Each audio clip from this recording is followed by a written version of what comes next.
Bonjour Bruno Geoffroy. Bonjour. Vous êtes président de l'Union des professeurs de spécial. Pouvez-vous nous préciser ce qu'est l'UPS? Alors, notre association est ancienne, elle a 85 ans, et elle représente la quasi-totalité des professeurs scientifiques des classes préparatoires aux grandes écoles scientifiques. C'est-à-dire, grosso modo, les professeurs de mathématiques, physique et chimie, sans oublier l'informatique, dans tout ce qu'on appelle les taupes, les maths sup, les maths spé, des dénominations anciennes, puisque maintenant on a une nomenclature beaucoup plus riche, mais peut-être un petit peu plus difficile à comprendre. On parle des MPSI, des PSI, des PC, etc. Langage de spécialiste. Exactement. Mais vous n'êtes pas la seule association de professeurs de classe préparatoire. Effectivement, il y a en tout 6 associations de professeurs de classe préparatoire, avec d'ailleurs une conférence qui nous réunit, la conférence des classes préparatoires.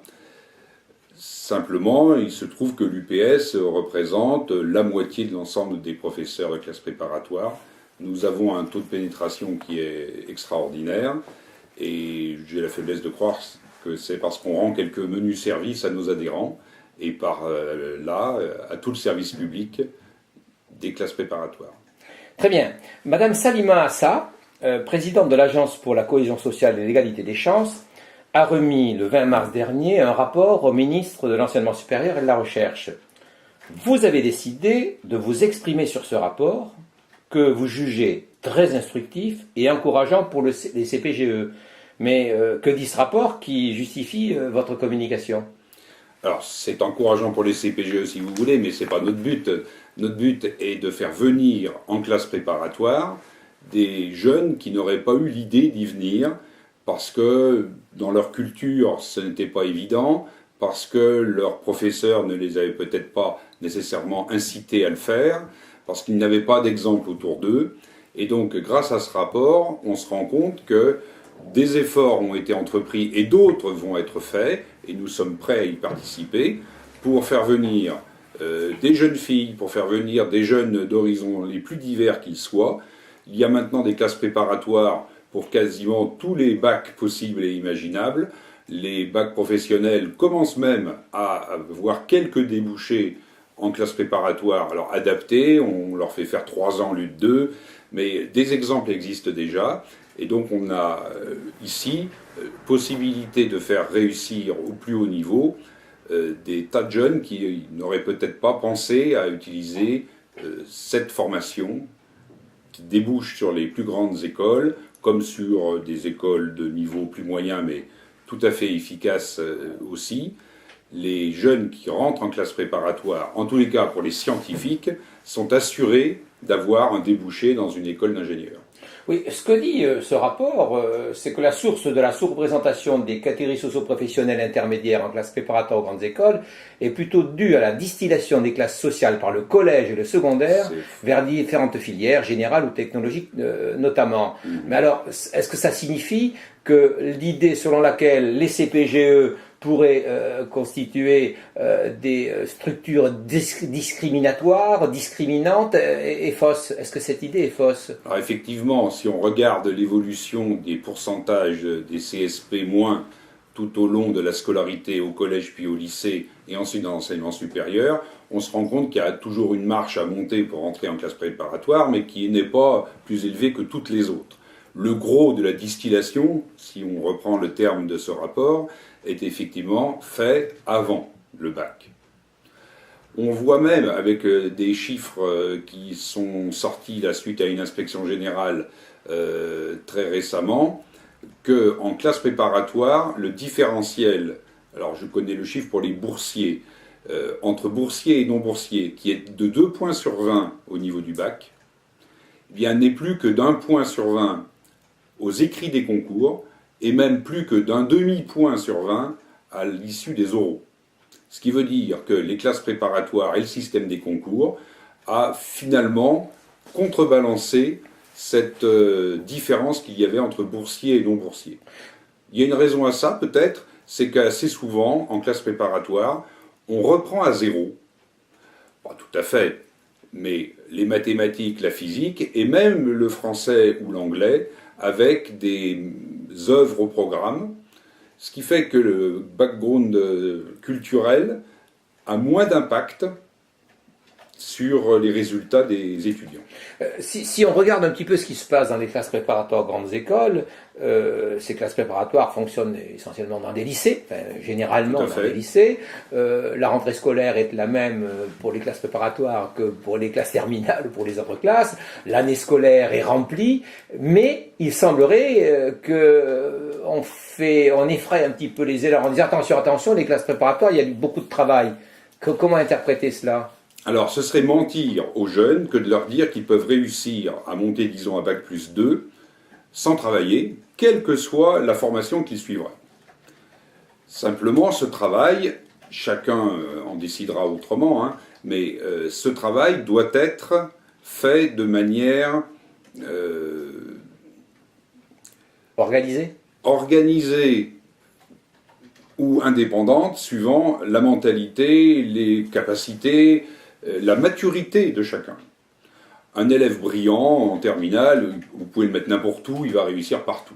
Alors justement, la question, est-ce que les classes préparatoires grandes écoles sont réservées aux élèves brillants ? Ben justement pas. C'est peut-être même pour ceux qui sont un petit peu plus difficiles à mettre en route, pour ceux qui ont vraiment besoin d'être encadrés, que la classe préparatoire sera la plus efficace. Parce qu'une de ses très grandes forces à la classe préparatoire, c'est le taux d'encadrement. Avec beaucoup d'heures de cours, les élèves en classe préparatoire en font plus de 1000 heures par an. C'est-à-dire que les recommandations pour les universités, je crois, c'est au moins 600. Vous voyez qu'on est quand même loin du compte.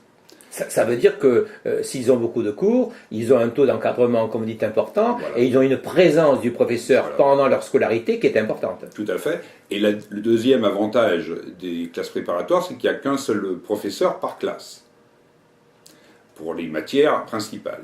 Je m'explique, un seul professeur pour faire l'analyse, la géométrie ou bien l'algèbre, alors qu'à l'université, il y aurait au moins 3 enseignants différents.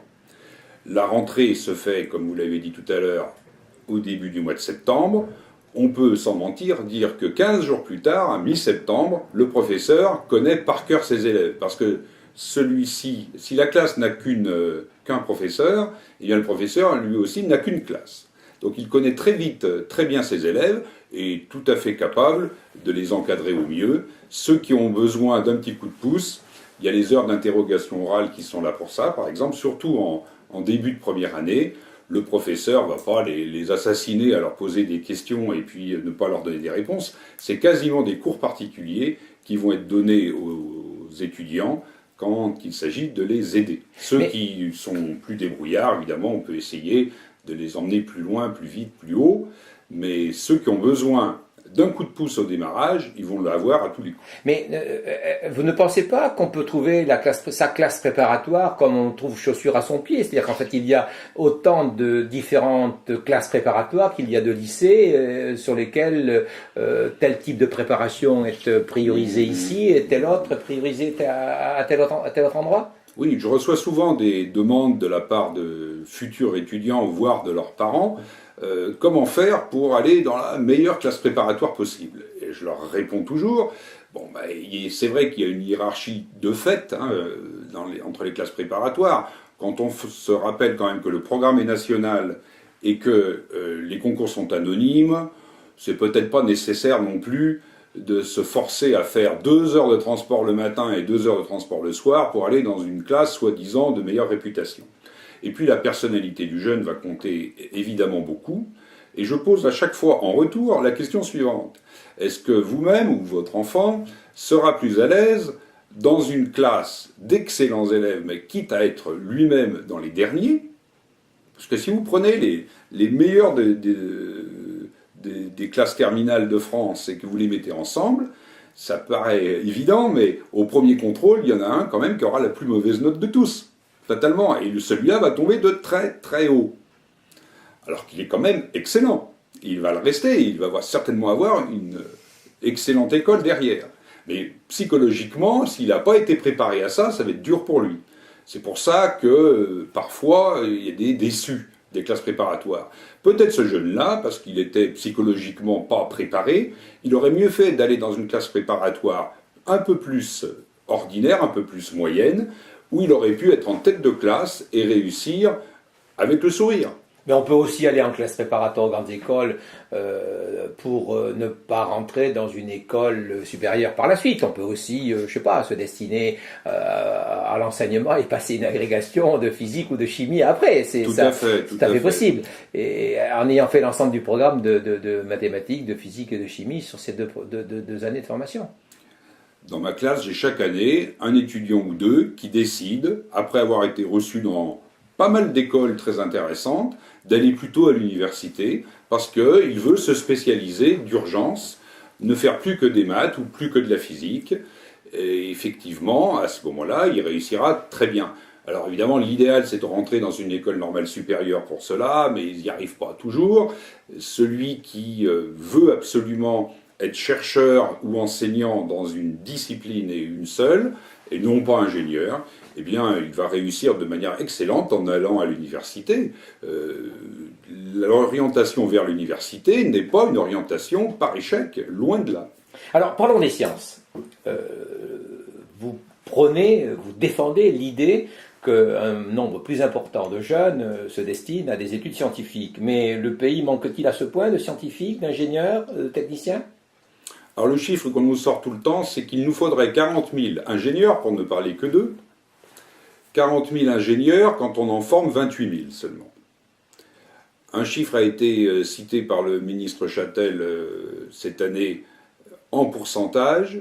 Nous formons 2 fois moins d'ingénieurs que les Chinois. En pourcentage? Oh ben heureusement, parce qu'en nombre absolu, c'est évidemment beaucoup, beaucoup moins. Mais en pourcentage par rapport à une tranche d'âge. Donc il y a de la marge. On a besoin d'ingénieurs, on a besoin de scientifiques. Tous les directeurs de laboratoires de recherche se lamentent de ne pas avoir assez de thésards, et ils ont raison. Alors, il y a peut-être des raisons à ça, mais il faut absolument déjà que les jeunes se disent, s'ils font des sciences dans l'enseignement supérieur, il y aura des débouchés. C'est dommage de voir des cohortes entières de jeunes qui, même avec un bac S, vont faire autre chose que des sciences, pour des débouchés parfois incertains, avec des sélections qui peuvent être vraiment draconiques, si ce n'est pas au niveau du bac, c'est à bac plus 1 ou à bac plus 2, alors que s'ils vont faire des sciences, quelles qu'elles soient, donc ingénieurs, techniciens, scientifiques, on peut dire à l'heure actuelle qu'ils auront un débouché à coup sûr. S'ils jouent le jeu, ils vont réussir leurs études et avoir un boulot derrière. Mais la réduction des horaires des disciplines scientifiques dans les classes de première S, terminale S, alors c'est surtout je reviendrai en seconde également. Est-ce que ça n'a pas joué aussi dans le sens d'une réduction de cet engouement vers les disciplines scientifiques? Tout à fait, on s'en désole complètement. Au point qu'un collectif avec 20 associations et 40 académiciens a vu le jour l'année dernière pour dénoncer cet état de fait. 1 heure de mathématiques en moins en première S, 1 heure et demie de physique-chimie en moins, 1 heure de SVT en moins, toujours en première S. Est-ce qu'on peut parler encore d'une filière scientifique? Je crois qu'on s'achemine vers la notion de filière élitiste, et ça va se faire au détriment des jeunes qui aiment les sciences et qui n'ont pas nécessairement les meilleures dispositions pour les autres disciplines. Celui qui est bon partout, il réussira toujours partout, mais celui qui est scientifique dans l'âme, il se voit barrer maintenant la voie de l'enseignement supérieur scientifique. C'est très dommage. En quelque sorte, les CPGE scientifiques, est-ce un bon maillon pour le service public d'éducation? Tout à fait. La meilleure preuve, c'est que le privé ne vient pas nous concurrencer pour l'instant. Ça prouve que le service public a trouvé là un créneau extraordinairement porteur. Les jeunes qui viennent dans nos classes y réussissent dès qu'ils jouent le jeu à 100%. Et on a bien sûr un petit peu peur que si quelque chose devait changer dans l'avenir, eh bien ce serait le privé qui viendrait tirer les marrons du feu. Merci beaucoup.